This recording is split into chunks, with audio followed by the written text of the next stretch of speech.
The morning they mocked her, she was 8 months pregnant. She walked into that courthouse alone. No husband beside her, no family in the front row. Just her belly, and an attorney nobody took seriously. Harland Voss's legal team was already laughing before she reached Judith, the door. His girlfriend stood in the lobby in a red dress and whispered something behind her hand. His attorney laughed out loud. On the marble floor of a federal courthouse. Out loud. They looked at her belly, and they saw desperation. They saw a woman who had nothing left.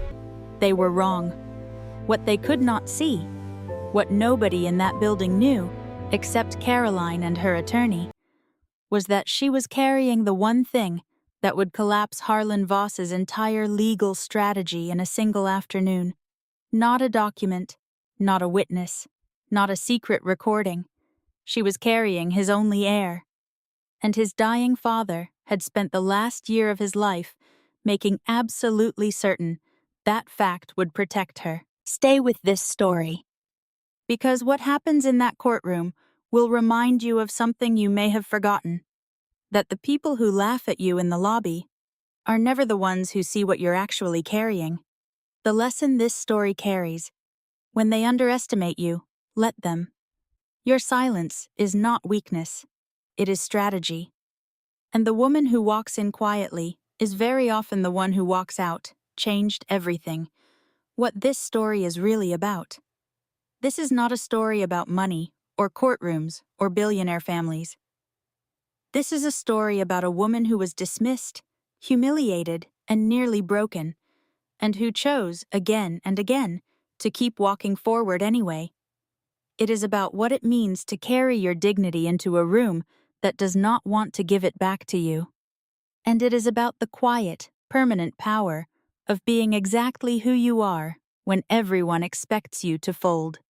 If you have ever been laughed at, if you have ever been underestimated, if you have ever stood in a room where nobody believed you were enough, this story is for you. If this story moved you, if you felt even one moment of recognition, please like this video, leave a comment below telling us which part hit you hardest, and share it with someone who needs to hear it today.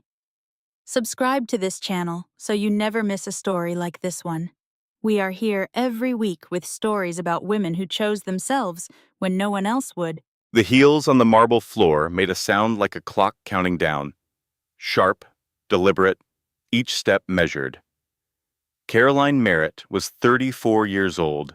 She was 8 months and 3 weeks pregnant. She was walking into the most important legal battle of her life, wearing a charcoal maternity dress and flat shoes, because heels no longer fit her swollen feet. She knew how she looked. She had stood in front of the bathroom mirror that morning for a long time. She had looked at the dark circles under her eyes. She had looked at her belly, round and low and undeniable. She had looked at her own face and said, out loud, to herself, "You are ready." She was almost ready. The courthouse lobby in downtown Chicago was cold the way expensive buildings always are. Not temperature cold, status cold. The kind of cold that has nothing to do with air conditioning and everything to do with who belongs and who doesn't. Caroline belonged. She had decided that on the drive over. Getting everyone else to understand it was the entire point of today. She had checked her phone 3 times before getting out of the car. She locked the screen, unlocked it, locked it again, then once more, not because anyone was going to call, not because she was expecting a message, just because her hands needed something to do that wasn't shaking. She put the phone in her bag. She got out of the car. She walked. The lobby opened up ahead of her. Marble floors, high ceilings. The particular silence of a place designed to make ordinary people feel small. She had been to this courthouse 6 times over the past 4 months. She no longer felt small here. She felt something else, something harder and quieter than small. Harland's legal team was already assembled near the elevator bank. Preston Alcott stood at the center. He was 60 years old, built like a man who had won too many arguments and eaten too many celebratory dinners afterward. He was holding a coffee cup in one hand and talking to someone beside him. Talking and laughing. The particular laugh of a man who expects today to go exactly the way he planned it. And beside Preston stood Delia Ashworth, 29 years old, red dress. The kind of red that announces itself before the person wearing it has even walked into the room. Delia was Harland's girlfriend. Fiancé, technically, as of 3 months ago. Caroline had read about the engagement in a lifestyle column. She had read it on her phone at 2 in the morning while sitting up in bed with her hand on her belly, and she had felt something she could not name. Not jealousy, not exactly, something older and more complicated than jealousy. Delia saw her first. She saw Caroline's belly, and she said something behind her hand to Preston. Preston looked over. He laughed, not quietly. The sound carried across the marble lobby, the way sounds do, in spaces designed for acoustics. Caroline heard every note of it. She felt her jaw tighten. She felt something shift in her chest, something lower and quieter than anger. She had loved Harland Voss for 9 years. She had built his household. She had managed the philanthropic arm of his foundation from a scattered charitable gesture into a nationally recognized institution. She had learned which of his board members drank too much at dinner and needed to be steered away from difficult conversations. She had memorized the names of their wives and children. She had written his speeches. She had smiled at his parties. She had done all of it without a single public credit. And now she was 8 months pregnant with his child, walking through this lobby, and she was the punchline. She walked past them without speaking. Her attorney was waiting by the courtroom door. Margaret Calloway was 49 years old and looked like someone's most reliable English teacher. Sensible blazer, reading glasses on a chain, a briefcase that had been to a great many battles and showed it. Margaret looked at Caroline's face and understood everything. "They're laughing," Caroline said. "Good," Margaret said. "Laughing people make mistakes." They went in. The courtroom filled slowly. Harland arrived at 9 minutes before the hour, flanked by Preston and 2 junior associates. He wore a charcoal suit that cost more than most people's monthly rent. He was 52 years old and had aged beautifully, the way men with money and good genetics tend to age. Distinguished, silver-templed, the kind of face that read as authority in boardrooms and courtrooms and anywhere else authority needed to be projected. He sat at his table. He folded his hands. His expression was professionally neutral. He did not look at Caroline. Then once, he did. His eyes moved to her belly. She watched him. She watched his face. She looked for guilt, and she did not find it. What she found was something else. Calculation. The rapid, precise assessment of a man who was running numbers in his head. That was when she knew for certain. He still didn't understand what she was carrying. Not just a baby, a legal reality that his entire legal team had somehow missed, that his own father had quietly constructed, piece by piece, over the final year of his life. He didn't know yet. That was her only advantage. She intended to keep it as long as possible. Judge Eleanor Harwick entered the courtroom at exactly 9 o'clock. The room rose. The room sat. The fluorescent lights hummed overhead. The court reporter placed her fingers on her machine. Caroline placed her right hand on the table in front of her. She placed her left hand on her belly. She thought, "I know what I'm carrying. I know exactly what it means." They don't yet. The case was formally styled as Voss versus Merritt Voss. Asset division following the dissolution of a 9-year marriage. That title did not capture what was actually at stake. What was actually at stake was the entire Voss family inheritance structure. the dying wishes of a patriarch, a child not yet born, and whether Caroline walked away with dignity or with nothing. Judge Harwick looked at both tables. She said, "We'll begin with opening statements. Mr. Alcott." Preston stood. He smiled the smile of a man about to perform, and Caroline breathed in and breathed out and waited. Preston Alcott performed. There was no other word for it. He moved around the front of the courtroom with the ease of a man who had done this so many times that the space itself felt familiar to him. He spoke about the Voss prenuptial agreement in tones of practiced, sorrowful finality, as though it were a natural law, as though its terms were simply the weather. The agreement had been drafted 2 months before the wedding. It had been signed by Caroline at 25 years old. She had a law degree she had barely used. She had been in love for the first time in the way people are in love when they are 25. And the person they love is a powerful, brilliant, compelling man who makes them feel chosen. She had signed it.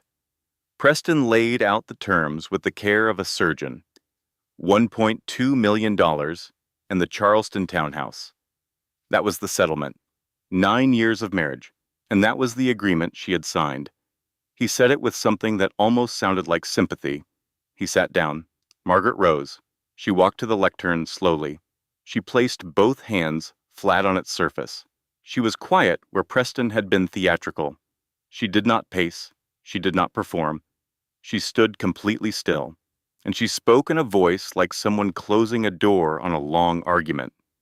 She said that the prenuptial agreement contained a specific clause, Clause 14, the heir provision. She said it simply. She did not dramatize it. She let the words do the work.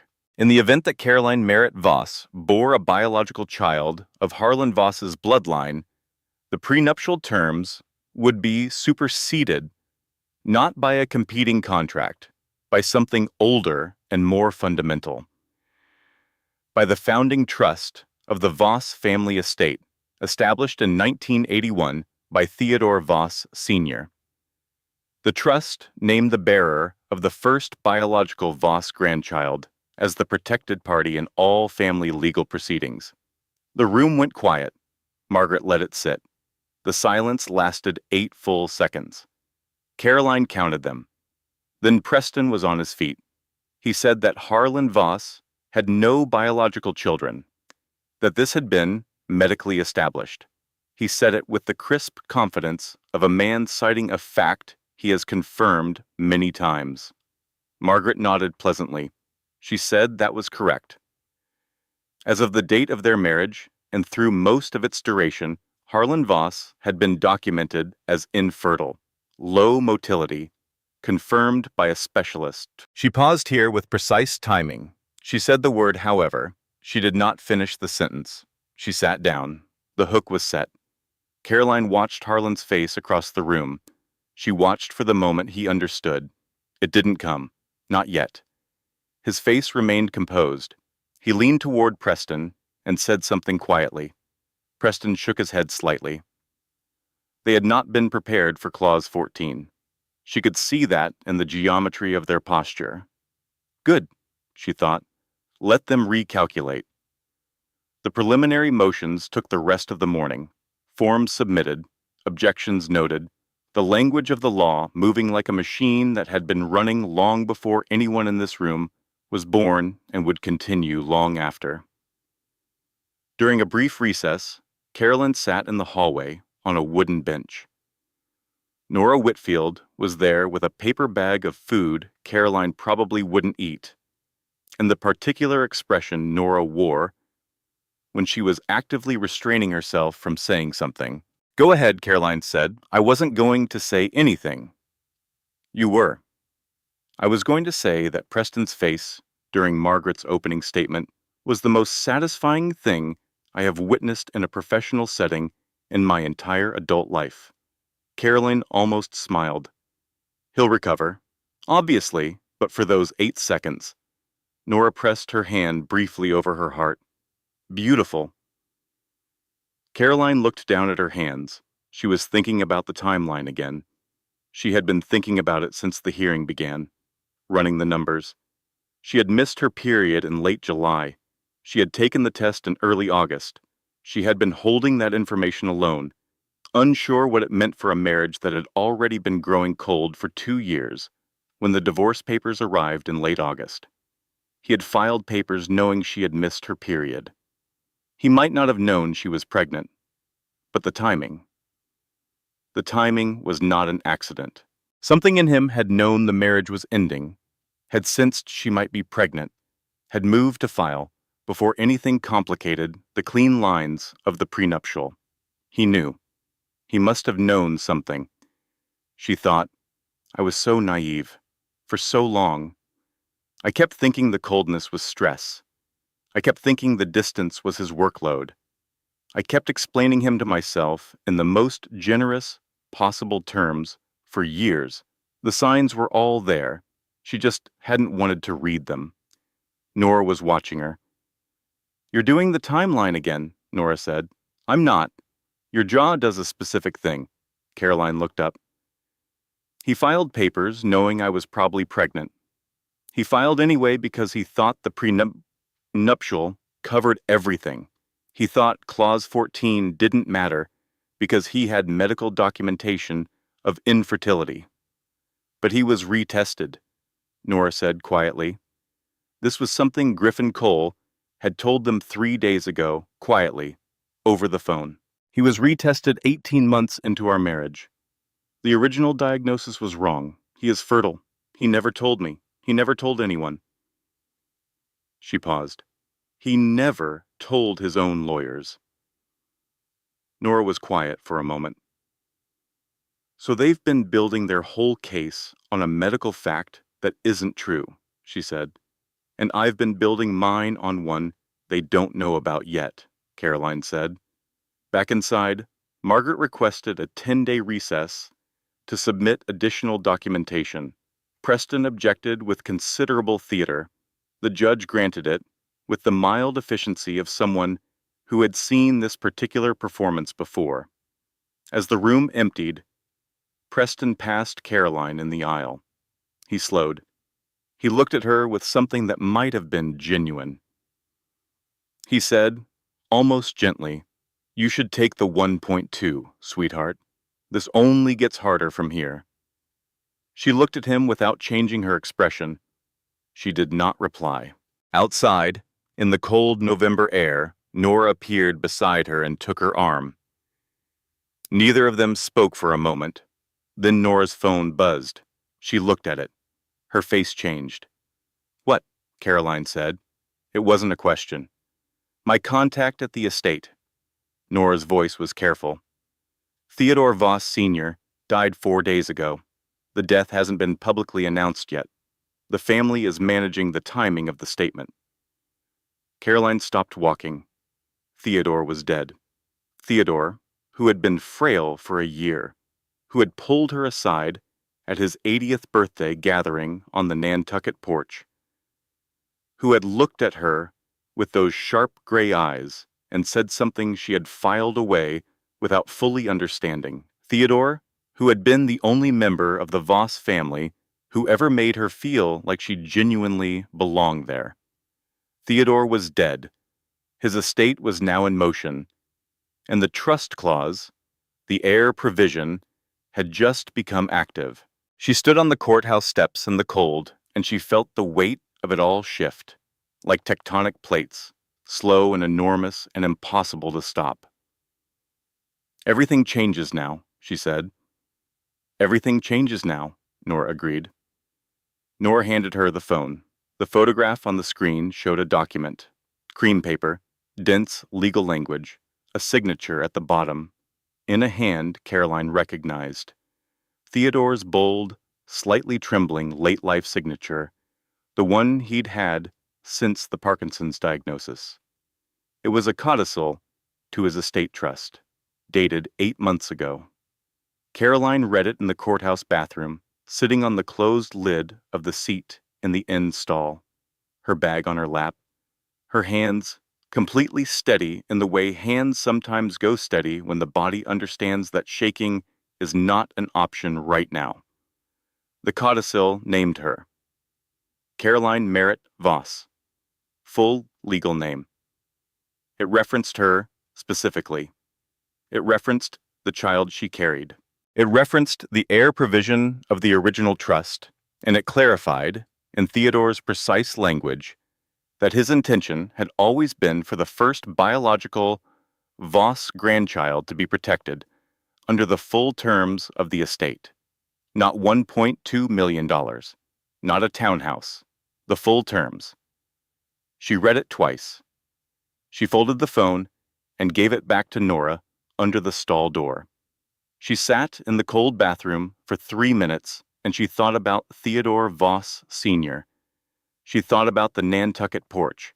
She thought about the gray-haired man at the foundation gala 2 months before she found out she was pregnant. A brief, seemingly insignificant exchange. He had said something about the foundation's future. She had thought it was small talk. It was not small talk. Dr. Sandra Rowe, Caroline's obstetrician, had also been Theodore's personal physician for 30 years. When the pregnancy was confirmed, that information had reached Theodore. And Theodore, dying and clear-eyed and deeply worried about what his son was capable of, had acted. He had called his attorney Walter Crane. He had added the codicil.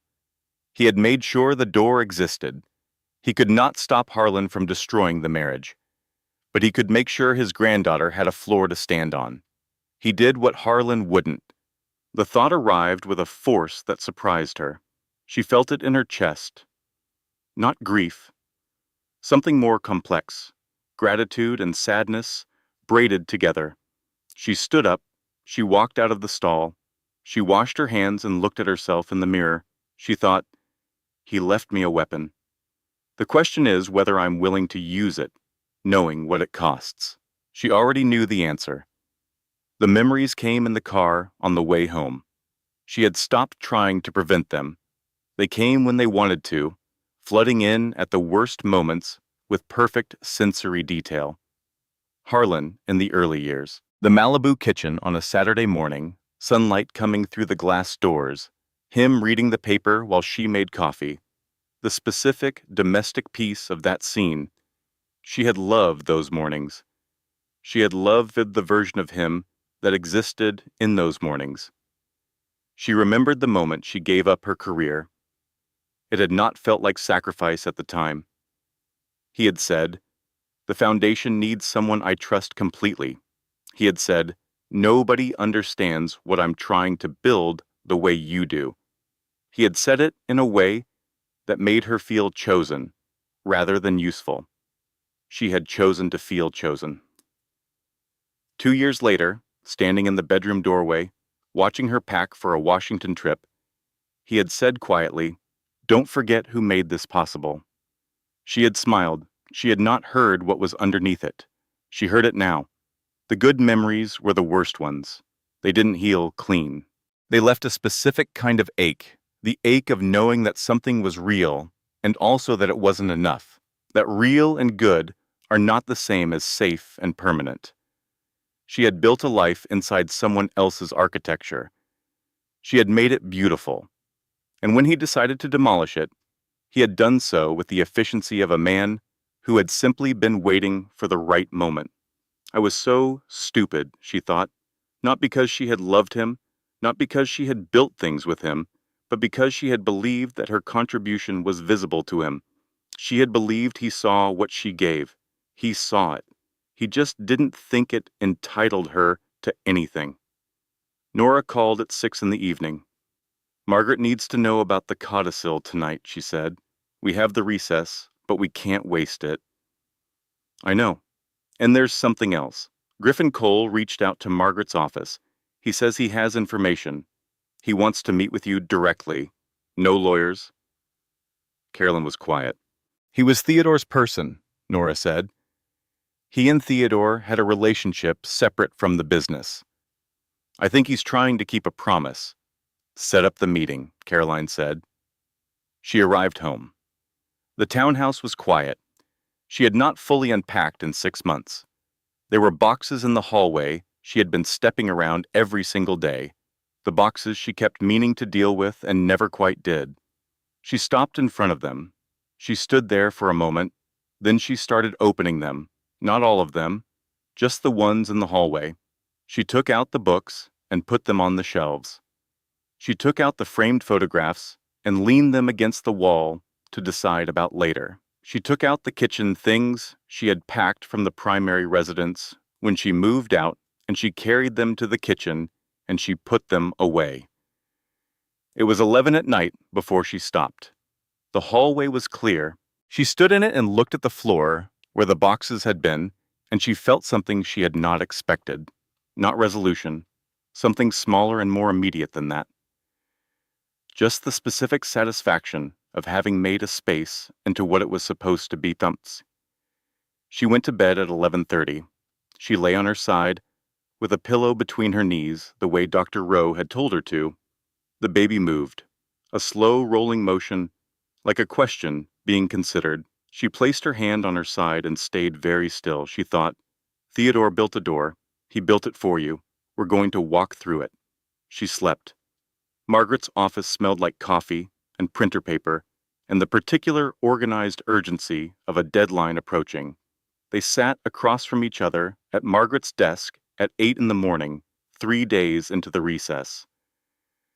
The codicil was on the table between them in a clear sleeve. Margaret had read it 4 times. She had the expression she wore when something was very good and also very complicated.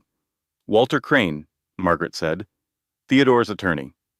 The man who drafted and witnessed the codicil, 81 years old, lives outside Burlington, Vermont, has not responded to any legal communication from either side.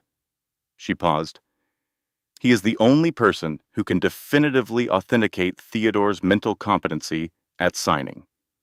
Without him, Harland's team will argue that Theodore was in cognitive decline, that the codicil was improperly influenced, that it doesn't reflect genuine intent. But it does. It absolutely does.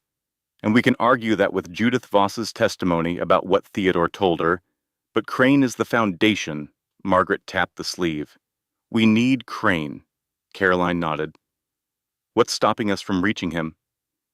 He's 81, he's in Vermont, and he has refused all contact since Theodore died. He was Theodore's person for 50 years. He may be grieving. He may be protecting himself from a legal battle he doesn't want at his age. Margaret looked at her. We have 7 days of recess left. Then we find a way. The pantry needed reorganizing. She knew this was not rational. She knew this was a coping mechanism Nora had gently identified approximately 47 times over the years. When Caroline was overwhelmed, she organized. She made order in small spaces because the large spaces were too complicated. It was 11 at night, and the pantry was coming out onto the counter. Cans lined up by size on the kitchen island. Jars grouped by type. The shelf paper slightly crinkled at one corner, and she smoothed it flat with the heel of her hand. The light over the stove was warm. Outside, the November wind pushed against the kitchen window. She worked in the specific silence of late-night domestic focus, the refrigerator hum, the occasional car on the street outside, the soft weight of the baby shifting as she bent and straightened. Her phone rang at 11:43. Are you reorganizing? Nora asked. The pantry needed it. Caroline? I'm fine. You are alphabetizing soup. A pause. Then something in Caroline's chest gave way, and she started laughing. It lasted about 15 seconds. Then it tipped sideways into something else for about 30 seconds. Then it leveled back out. I'm okay, she said. I know you are, Nora said. I just wanted to hear you say it. The soup cans went back onto the shelf. Caroline stood in the kitchen at midnight with both hands on the counter. The baby pressed against her ribs from inside. The lavender hand soap Nora had brought sat by the sink. The kitchen smelled like the lemon pound cake she had baked 2 days ago and not finished. She thought, I'm not losing this. I'm just tired. Tired is not the same as losing. The next morning, Margaret called with news that landed like cold water. Harland's team had learned about the codicil. They had filed an emergency motion challenging its validity. Their argument, Caroline had manipulated an elderly dying man. Their plan? Discredit the document and her before the recess ended. Preston Alcott was going to call it elder exploitation. Caroline sat at the kitchen table with her phone in her hand, and she read Margaret's message twice. They had gone after Theodore's memory.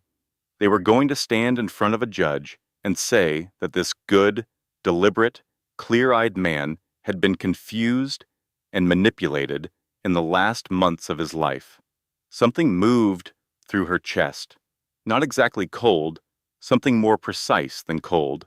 She called Margaret back immediately. The photographs from the Foundation Gala, she said. The ones showing me speaking with Walter Crane? How long has Harland's team had those? They submitted them this morning as evidence of premeditated conspiracy. A pause. They're arguing you cultivated the codicil deliberately, that you befriended Crane at the gala to engineer what followed. Caroline was quiet. The gala was 14 months ago, she said. 2 months before I got pregnant. I know. They're going to argue I planned a pregnancy for financial gain before I was even pregnant. Yes. She breathed in. She breathed out. She said, Margaret, they are going to stand in that courtroom and say that I strategically became pregnant as a financial maneuver while married to a man I had been with for 9 years, in a marriage that was still legally intact, and that the baby I am now carrying at 34 weeks is a calculated move. That is the argument, yes. Let them make it. A silence. I'm sorry, Margaret said. Let them make that argument in front of a judge. Let them say, on the record, that I deliberately became pregnant to exploit a dying man's trust documents. Let them say that about me. Let the record show that. Her voice was very steady. Because then the record will also show everything they did in response to that imaginary conspiracy. The subpoenaed medical records, the turning of an 81-year-old attorney, the tabloid stories, all of it will be on the record as their response to a pregnancy. Margaret was quiet for 4 full seconds. Then she said, I see what you're doing. Good. I'd like to say I would have thought of that. You would have, Caroline said. I just got there first. She put the phone down. She placed both hands flat on the kitchen table. She was not going to cry. She was not going to be afraid. She was going to walk back into that courtroom in 7 days, and she was going to be the most composed person in the room. Not because she was not hurt, not because she was not exhausted, because the most important thing she could give her daughter was the memory of a mother who didn't flinch. Griffin Cole was not a comfortable man. He sat at Caroline's kitchen table on a Tuesday evening and held a coffee mug with both hands and looked like someone in the process of paying a debt he had owed for a long time. He was 41. He had the look of a man who worked hard and slept less than he should and had made choices he thought about often. He said, Theodore called me 3 weeks before he died. Caroline waited. He asked me a direct question. He said, when it matters, will you do the right thing? I said yes. He looked at his coffee. I'm here because of that conversation. What do you need to tell me? She asked. He told her in order. He was precise. He clearly wanted to get through this and have it be done. First, Harland had himself medically retested 18 months into their marriage. The original infertility diagnosis had been based on a flawed test. The retest showed normal fertility. Harland had never disclosed this. Not to Caroline, not to his family, not, apparently, To the legal team currently arguing that Caroline's pregnancy was medically implausible within the marriage. Second, when Caroline's pregnancy was confirmed through Dr. Rowe and the information reached Theodore, Theodore had moved immediately. He had called Walter Crane.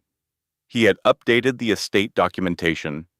He had also, through a trusted intermediary, ensured that Caroline received certain information at a foundation event. The gray-haired man she had spoken to, briefly, the conversation that seemed like small talk. He wasn't making small talk, Griffin said.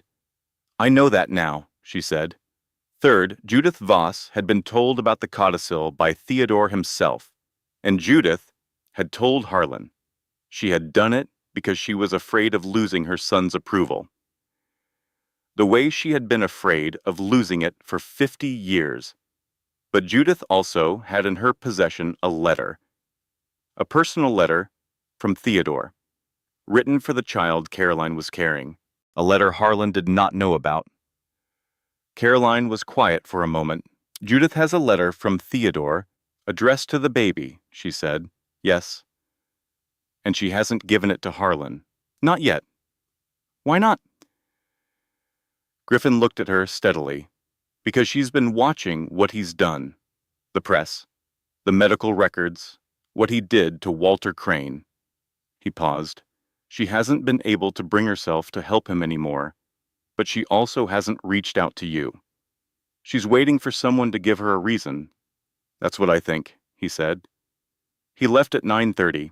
She walked him to the door, and she thanked him in the formal way she had learned to thank people for things that were inadequate compared to the gift being given. She closed the door. She stood in the hallway with both hands flat against the wall. The wall was cool under her palms. The hallway was quiet. The baby moved in a slow, rolling wave from right to left, the sensation she had come to think of as her daughter stretching. She slid down the wall until she was sitting on the floor. Not because she was defeated. She was not defeated, but because she was overwhelmed in the specific way that comes from understanding all at once how thoroughly you have been managed, not just by Harland, by a whole structure of people and decisions and small strategic moves that had treated her like a variable to be accounted for rather than a person to be respected. Even Theodore, who was trying to help her, who was genuinely on her side, had moved her around the board. She had been the last person to understand the game she was in. The floor was hardwood and cold through her dress. The lamp in the living room cast a warm square of light down the hallway.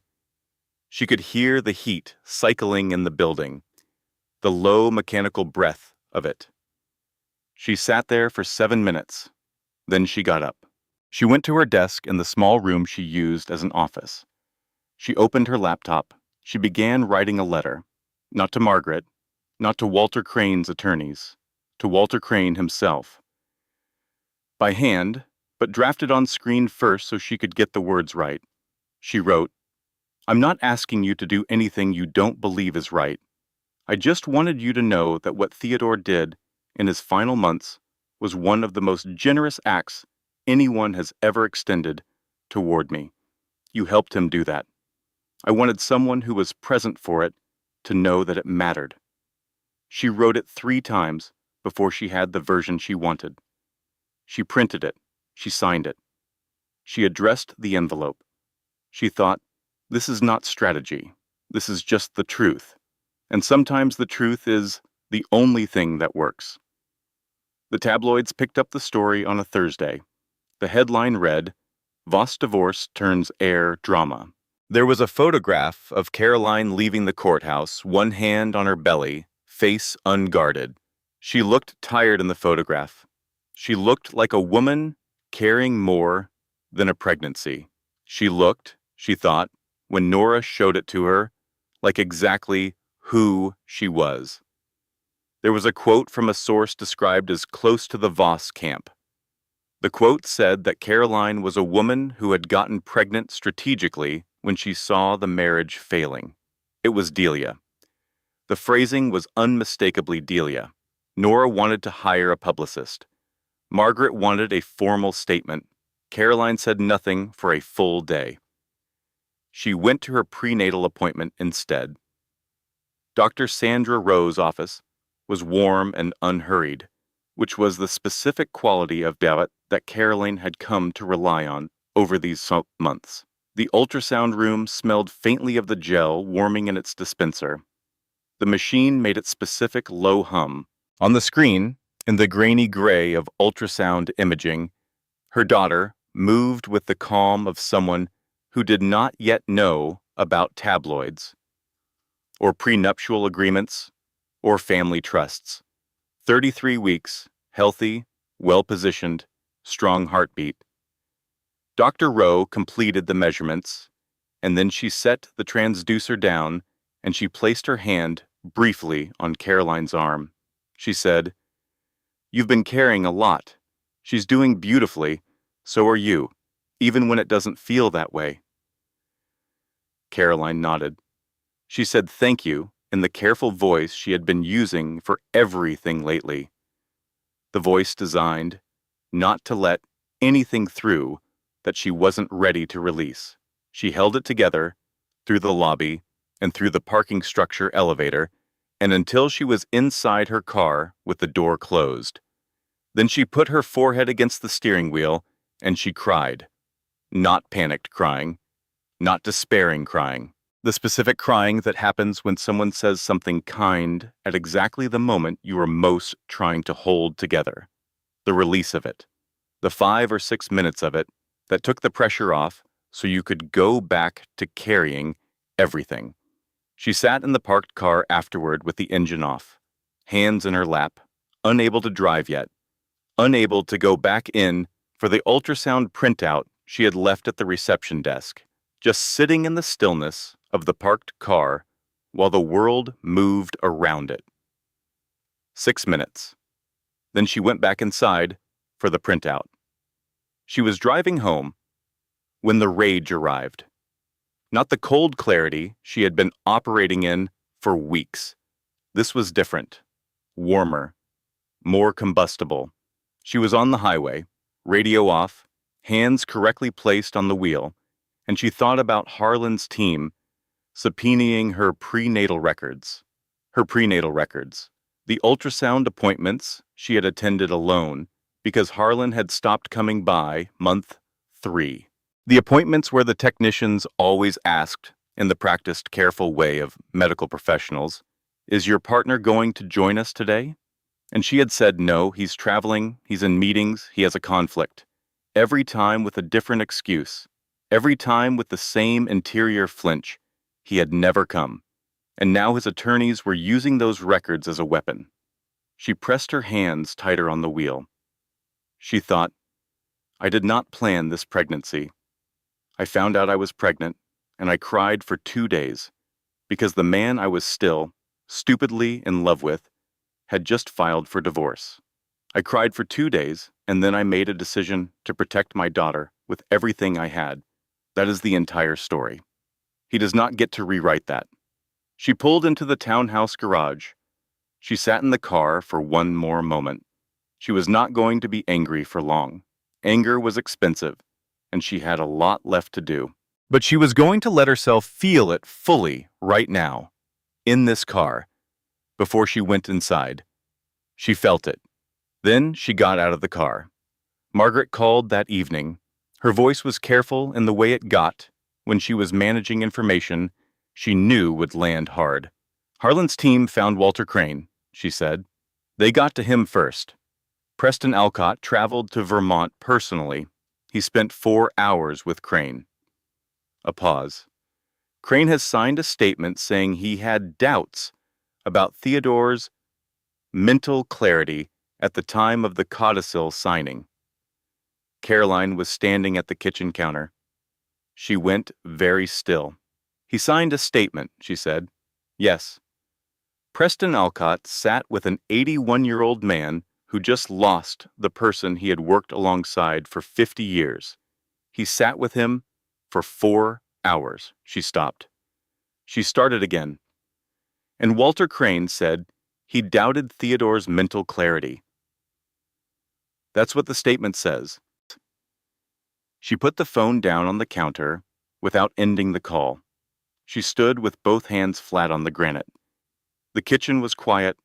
The refrigerator hummed. Outside, the wind was picking up. She picked the phone back up. "Margaret," she said, "I already sent him a letter." "What kind of letter?" "A personal letter. I told him what Theodore's act meant to me. I didn't ask for anything. I didn't mention the case." She paused. "I just told him the truth." Margaret was quiet for 4 seconds. "When did you send it?" 3 days ago, by post." "Then we wait," Margaret said. Caroline nodded, even though Margaret couldn't see it. She put the phone down. She thought, he turned an 81-year-old grieving man. He sat in his living room, and he turned him. She thought, of course he did. This is who Harland is. This is who he has always been. I just kept explaining it away for 9 years. She ran a bath. She did not get in. She sat on the edge of the tub, in her clothes, and watched the steam rise from the water.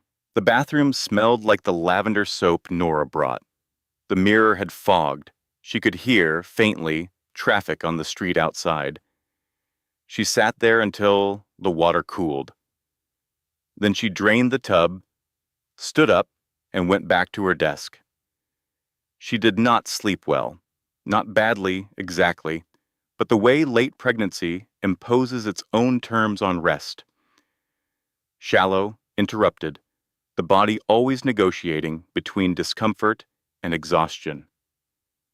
She woke at 2 and lay on her side, in the dark, and her mind ran the case from beginning to end the way it always did at this hour. Not anxiously, methodically, like taking inventory, making sure everything was where it needed to be.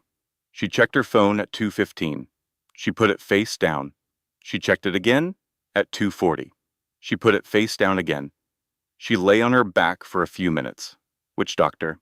Roe had gently discouraged, but which was the only position that made her lungs feel like they had enough room.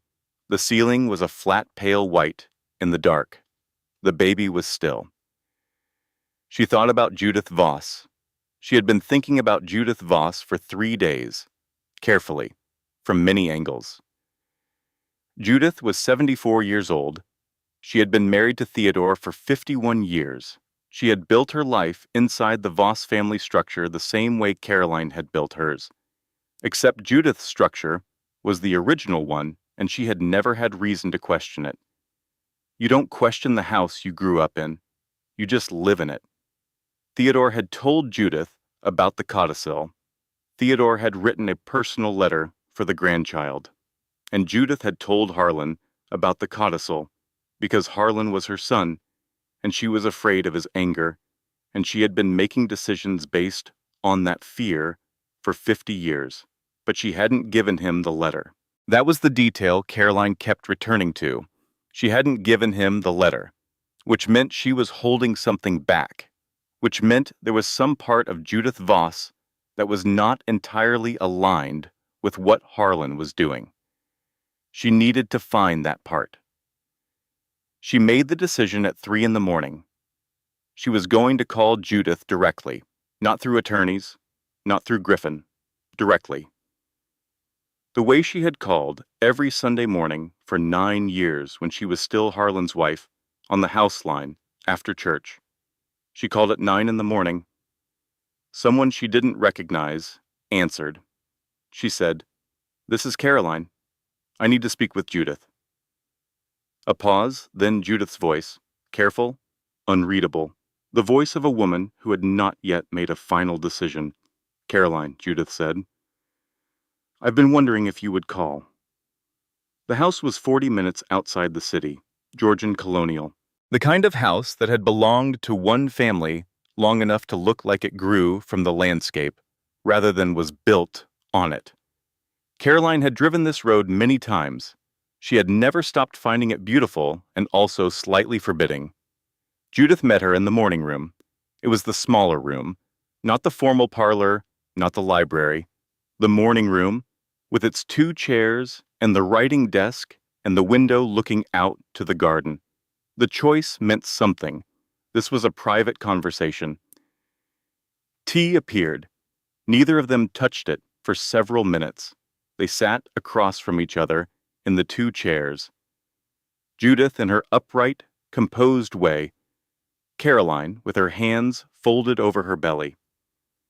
2 women in a room that smelled like old wood and dried flowers. Judith spoke first. "You know Harland is going to find out you came here." "I know," Caroline said. "He'll use it against you somehow. He's already using everything else. I don't have a lot left to lose." Something crossed Judith's face. Just briefly. It was not warmth exactly, but it was the look of someone who has just revised their assessment of a person they had been underestimating. "He's my son," Judith said. It was not an apology and not an explanation. It was simply a fact she was acknowledging. "I know," Caroline said. "I'm not asking you to stop loving him. I'm asking you to let Theodore's wishes stand." Judith looked at the window for a moment. Then she opened the drawer of the writing desk beside her chair. She took out an envelope. Cream paper, heavy stock, sealed with wax and Theodore's personal seal. On the front, in his handwriting, "For the child." She placed it on the small table between them. She did not hand it to Caroline. Not yet. "He wrote this when the doctors told him he had 4 months, Judith said. "He told me, 'Give this to Caroline when the time is right.' I asked him what the right time was." She paused. "He said I'd know it." But the room was very quiet. The garden outside was bare with November. The tea steamed gently. "I was going to give it to Harland," Judith said. "I was going to let him decide." "What changed?" A long pause. "He turned Walter Crane," Judith said quietly. "Walter Crane worked for Theodore for 50 years. He was at our wedding. He was there when Harland was born." She stopped. She looked at her hands. Theodore would be ashamed. She slid the envelope across the table. Caroline picked it up. She held it in both hands. The wax seal was pressed deep. Her name was not on the envelope. Her daughter's name was not on it. It said, "Only for the child," as though Theodore had known she would understand. "I was there when he signed the codicil," Judith said. "He was entirely himself, sharp as ever. Anyone who says otherwise is lying." She met Caroline's eyes. "I will say so in court if you can get me on the stand." Caroline held the envelope. She thought about 9 years of Sunday phone calls with this woman. She thought about the small slights, the occasional coldness, the way Judith had sometimes made her feel like a temporary addition to the permanent structure of the Voss family. She thought about all the ways she had wanted Judith to be warmer, and Judith had never quite been. She didn't need Judith to be warm. She needed Judith to be honest. "Thank you," she said. Judith nodded once. Neither of them reached for the tea. On the drive home, Caroline made 3 wrong turns. She was not paying attention to the road in the way that she should have been. She was thinking about the weight of the envelope on the passenger seat. She was thinking about Theodore's handwriting on the front of it. She was thinking about a man who had spent the last year of his life quietly constructing a protection for a grandchild he would never hold. She turned into a gas station parking lot she didn't need. She put the car in park. She picked up the envelope and held it in her lap with both hands. She did not open it. Not yet. She just held it. The gas station was brightly lit in the gray November afternoon. Someone in the next car was playing music that thumped against her windows. She sat there for 4 minutes, and she held the envelope, and she was, for the first time in months, not afraid. Walter Crane's letter arrived on a Wednesday. Not to Margaret's office, to Caroline's, to the townhouse by post, in an envelope with a Vermont postmark. She was standing in the hallway when she took it from the mail. She opened it there, still in her coat. He wrote in the careful longhand of a man who had spent his career constructing precise documents and applied that same precision to personal correspondence. He wrote that he had read her letter several times. He wrote that he was 81 years old and had never, in 50 years of practicing law, done anything he was ashamed of until last month. He wrote that Theodore Voss Sr. had been, at the time of the codicil signing, as mentally clear and deliberate as he had been at any point in their 50-year association. He wrote that he had been feeling unwell during Preston Alcott's visit, that the pressure of the meeting and the weight of his grief had made him doubt his own memory in ways he no longer doubted. He wrote that he was prepared to revise his statement in writing and by video deposition if needed. He wrote, at the end, "Theodore told me she was a good woman. He was right." Caroline read the letter once. She folded it carefully and put it inside her coat against her chest. She stood in the hallway of the townhouse for a moment. She thought, sometimes the truth is the only thing that works. She called Margaret. Margaret received the news in the particular silence of someone absorbing information that changes the shape of everything. Then she said, in a voice that was trying very hard not to sound victorious, "He's changing his statement." "Yes." "The codicil is authenticated." "Yes." "And Judith Voss is our voluntary witness." "Yes." Another pause. "Caroline," Margaret said, "I need you to know something. In 22 years of practice, I have had perhaps 3 clients who moved through a case the way you have moved through this one. I just want to say that before we go into that courtroom." "Don't say it yet," Caroline said. "Say it after." She baked the lemon pound cake that night. Her mother was coming for the hearing. Her mother would bring food. There was no practical reason to bake, but she needed to do something with her hands that was warm and purposeful and had a defined endpoint. The recipe was her mother's. She had memorized it at 12 years old in a kitchen that smelled exactly the way this kitchen smelled right now. Butter and lemon zest and something beneath that, indefinable, that meant home. The radio was on. An oldies station, something her father used to play on Sunday mornings when she was small. She moved around the kitchen slowly, the way late pregnancy imposed its terms on everything, measuring and stirring and checking the oven temperature. The cake was slightly overbaked when it came out. She could tell by the color of the crust. She set it on the rack to cool anyway. It was fine. Not perfect. Fine. She thought that was appropriate. The morning of the hearing, she stood in front of the bathroom mirror again. Not as long as she had stood there 4 months ago. She knew what she would see, and she was ready for it. The circles under her eyes, the weight of 36 weeks, the specific face of a woman who had been in a long fight and was almost at the end of it. She looked at herself for about 30 seconds. She thought, I did not fight this hard for a settlement number. I fought this hard so she never has to wonder if her mother stood up for her when it counted. That is the whole reason. That is all of it. She put on the navy maternity dress she had bought specifically for this day. She put on her flat shoes. She picked up her bag. She checked her phone once before she left the house. Just once. She put it in her bag. She went downstairs. She opened the front door, and the November air came in cold and bright, and she walked out into it. Margaret was waiting outside the courthouse. She looked at Caroline as she approached, and she said, "When we walk in there, they will look at that belly, and they will see either your weakness or your strength. That choice belongs entirely to them. Your job is simply to walk in." Caroline nodded. She thought about the lobby 4 months ago, the marble, the cold, the sound of Delia's covered mouth laugh and Preston's unrestrained one. She thought, They had been looking at the most important thing in the room and laughing at it. Let them look again.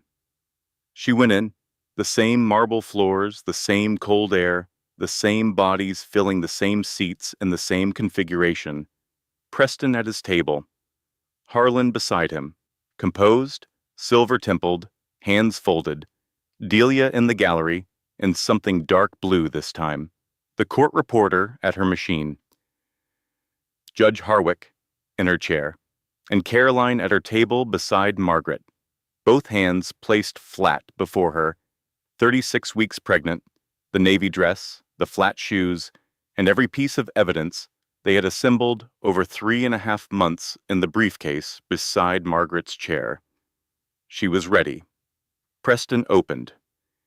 He was less theatrical than last time. He had been recalibrating. She could see it in the tighter structure of his argument, the places where the flourishes had been trimmed back.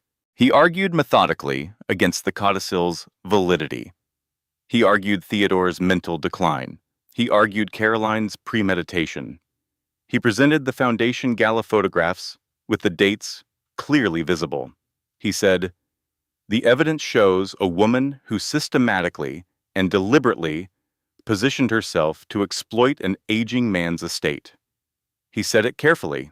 He said it without humor. He sat down. Margaret stood. She presented Walter Crane's revised declaration first. Theodore Voss Sr. was fully mentally competent at signing. He had been clear, deliberate, and completely consistent with the man Walter Crane had known for 50 years. Margaret submitted the declaration. Preston objected. The judge overruled him. She called Judith Voss. Judith walked to the stand with the composure of a woman who had spent 74 years never appearing uncertain in public. She sat. She folded her hands. She looked directly at the judge. Margaret asked her to describe the codicil signing. Judith described it. She described Theodore's clarity. She described his deliberateness. She described the way he had spoken about the codicil afterward, with the satisfaction of someone who had completed something important. She described his exact words on the subject of his grandchild.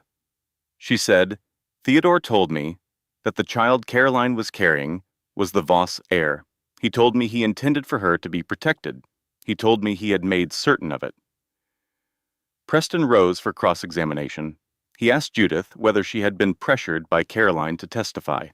Judith turned to look at him. The pause lasted 4 seconds. She said, "No." One word, delivered in the exact voice of someone who has never in her life been pressured by anyone and finds the suggestion faintly absurd. Preston moved on. He did not improve his position. Margaret submitted Griffin Cole's written declaration. The fertility retest. The documented medical fact that Harland Voss was fertile 18 months into the marriage, that the original infertility diagnosis had been incorrect, that biological paternity had never been medically impossible. Preston argued to exclude it, denied. Margaret submitted Dr. Rowe's statement clarifying the improper scope of the prenatal records subpoena. The judge noted it. The note was mild in language and significant in everything else. Then Margaret held up the letter. For the child. Cream paper. Theodore's seal.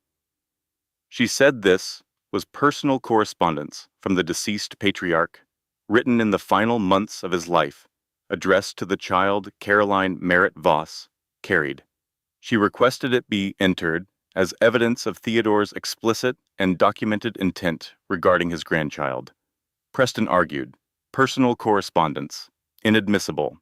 The judge said she would review it in chambers. The recess lasted 22 minutes. Caroline sat at the table and did not speak. Margaret sat beside her and did not speak. The courtroom hummed with the low activity of waiting. Harland, across the room, sat very still. She did not look at him directly. She was aware of him in the peripheral way she had trained herself to be aware of him over the past months. Present but not given power, she placed both hands on the table. She looked at the grain of the wood. She stayed there, in that stillness, For 15 seconds, while the noise of the courtroom moved around her, she thought, "I am ready for whatever comes next." The judge returned. The letter was entered into evidence. Margaret looked at Caroline once, just briefly. Judge Harwick's ruling took 24 minutes to deliver. She read it in the measured cadence of someone who understood that every word would be examined and quoted and referenced for years. The relevant portions arrived in order. The codicil was valid. Theodore Voss, Sr.'s mental competency was established by corroborating testimony from 2 independent witnesses. The heir provision of the Voss family trust was therefore active. Caroline Merritt Voss, as the confirmed bearer of the first biological Voss heir, was the protected party under the trust's founding terms. The prenuptial agreement's fixed settlement clause was superseded. The Voss estate trust would be administered with Caroline's child recognized as primary beneficiary under Theodore's original and documented intent. The room went quiet, not the artificial quiet of a space waiting to react. The real quiet of people who had just heard something that closed a door they had believed would stay open. Harland's legal architecture, the holding companies, the careful structures, the layered protections he had built over decades, had never been impenetrable, because Theodore had always kept a door. Theodore had always kept it, and in the last year of his life, he had ensured that Caroline knew where it was. She let out a breath. It was not a dramatic breath. It was not the breath of triumph or relief or joy. It was the simple breath of a person who has been holding something for a very long time and has finally been given permission to set it down. She had walked into that lobby 4 months ago, and they had laughed at her. She had walked in anyway. Margaret was already organizing documents. She did not celebrate in courtrooms. Neither did Caroline. They sat at the table as the room began to move around them, as Preston spoke quietly to his associates with the controlled expression of a man absorbing a loss. As Delia in the gallery checked her phone, Caroline looked straight ahead. She thought, Theodore built the door. Judith opened it. Walter Crane came back. Griffin kept his promise, and I walked through. 3 weeks later, the boxes in the hallway were gone. Not all the unpacking was done. There were still things in the second bedroom she had not sorted. There were still decisions to make about furniture and pictures and all the small objects that accumulate in a life and need to be assigned their permanent places. But the hallway was clear. The kitchen was settled. The books were on their shelves. The nursery was finished. She had done the last of it 2 weeks ago in the long, quiet evenings after the hearing when the legal machinery was running in Margaret's capable hands, and Caroline had nothing left to do but wait for her daughter and make the room ready for her. Cream walls. The rocking chair her mother had shipped from home, a white crib positioned to catch the morning light from the east window. A shelf she had taken her time with. On the shelf, a photograph of Theodore Voss Sr. in his 40s, standing in front of the estate house in summer, laughing at something outside the frame. She had found it in a box of photographs Judith had sent over without explanation, packed carefully in paper, addressed only to Caroline. Her daughter deserved to know who he was. She deserved to know that someone had loved her and protected her before she even arrived. Beside the photograph, in a simple frame, a copy of the codicil. 2 pages, dense legal language. The signature at the bottom in that bold, slightly trembling hand. And on a small folded card, leaning against the frame, in Caroline's handwriting, "You were wanted. You were worth every single thing." Nora came over on a Sunday afternoon. She brought a bottle of sparkling water because alcohol was still off the table, and coffee made Caroline's hands shake. And she sat at the kitchen table while Caroline sliced the lemon pound cake she had made again. This time correctly, not overbaked. The crust was the right color. The inside was dense and bright. Better than last time, Nora said. I was distracted last time. Understandably. Nora took another bite. How are you sleeping? The way you sleep at 37 weeks. So badly, but with the comfort of knowing it gets worse before it gets better. Exactly. They ate in the quiet that belongs to people who have been through something together and no longer need to narrate it. The afternoon light came through the kitchen window and fell across the table in a long, pale stripe. Outside, the November wind had given way to something colder and cleaner. The first week of December. Later, in the nursery, Nora sat on the floor cross-legged, the way she had sat on floors since they were in college. Caroline rocked slowly in the chair. The baby was low and heavy now. Every day brought the increasingly specific physical sensation of imminence, the body preparing for what came next in ways that were involuntary and ancient and required no decision from her at all. The room was quiet. The rocking chair made its small sound. Nora looked at the shelf, at the photograph of Theodore. Do you think he knew she would be a girl? Nora asked. I think he hoped, Caroline said. The trust language uses she-ko. It might have been coincidence. It might not have been. Nora nodded. She looked at the card in Caroline's handwriting. She read it without saying anything about it. The rocking chair moved. Caroline said, I spent 9 years making myself smaller so there would be more room for him. I thought that was what love required. She paused. I thought accommodation and love were the same thing. Nora waited. They're not the same thing, Caroline said. Accommodation is just accommodation. It doesn't require love, and it doesn't produce it. Love should make you larger, not smaller. It should make you more of who you are, not less. Nora was quiet for a moment. That is the most profound thing you have ever said, she said. I've had 8 months to think about it. It shows. The afternoon light in the nursery went gold the way it does in early December, low and warm and brief. It moved across the cream walls and the crib and the shelf with Theodore's photograph. It turned the room into something that looked, for a few minutes, lit from inside. Caroline thought about the lobby. She had been thinking about it at odd moments, for weeks, not obsessively, not painfully, with the particular clarity that comes when enough time has passed to understand a moment rather than just feel it. The cold marble, the sound of Delia's covered mouth laugh. Preston's unguarded amusement, all of them looking at her belly and seeing a weakness, a liability, a woman who had gotten herself into a situation she could not manage. They had been looking at the most important thing in the room, and they had laughed. She had walked in anyway. That was the whole story, really, reduced to its most essential elements. She had walked in anyway.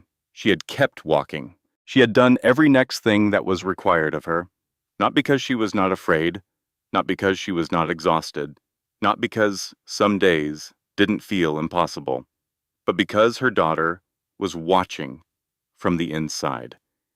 Because someday, her daughter would be old enough to understand what had happened in this year.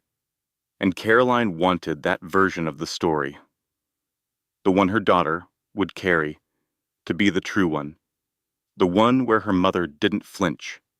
Outside the courtroom, the day of the ruling, Harland had stopped her in the marble hallway. He had stood 10 feet away, and they had looked at each other for the first time in months, without lawyers between them. He said, I didn't know about the codicil, not at first. She said, I know. He said, when I found out, I should have. He stopped. She said, yes, you should have. A pause stretched between them, long enough to hold 9 years in it. Not comfortably, but honestly. She said, She's going to be well taken care of. Your daughter, I'll make sure of that. She looked at him clearly. That's not the same thing as forgiving you, but I wanted you to know. She had not waited for his response.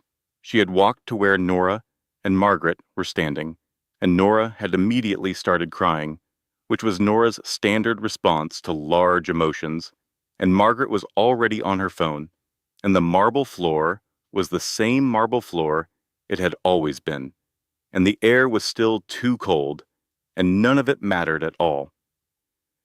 In the nursery now, the gold light faded. The rocking chair moved. Caroline placed her left hand on her belly, on the side where the baby most often pressed outward, the place she had come to think of as her daughter's preferred spot for making herself known, as though on cue, a pressure, distinct and deliberate, a small foot. The heel of it, Dr. Rowe had explained, was probably what she felt, pushing against her palm from inside. Like a knock. Like, hello. Like I'm here. She pressed back gently. She said out loud to the cream-walled room and the December light and the photograph of Theodore on the shelf and the person who would soon be in the crib. I know. I've got you. The rocking chair moved. The light went soft. And the door that Theodore had built and Judith had finally opened, and Caroline had walked through at 34 years old and 8 months pregnant and entirely alone and entirely ready. That door remained open behind her. Not a door back to what she had lost. A door forward to what was being built. She had made it this far carrying everything. The hardest part of what came next was that she got to set most of it down. She rocked. The room was quiet. Her daughter knocked again, just once, and Caroline laughed. A small, private sound, the laugh of a person who has been through enough to know that this is the part worth keeping. And she said, I hear you. I'm right here. I'm right. I've been right here the whole time. This content was carefully researched, developed, and manually edited by our team to deliver meaningful stories with valuable life lessons. Every narrative is crafted to entertain, inspire, and empower our audience. We believe that great stories can change lives, and we are committed to bringing you content that matters. Thank you for being part of our community.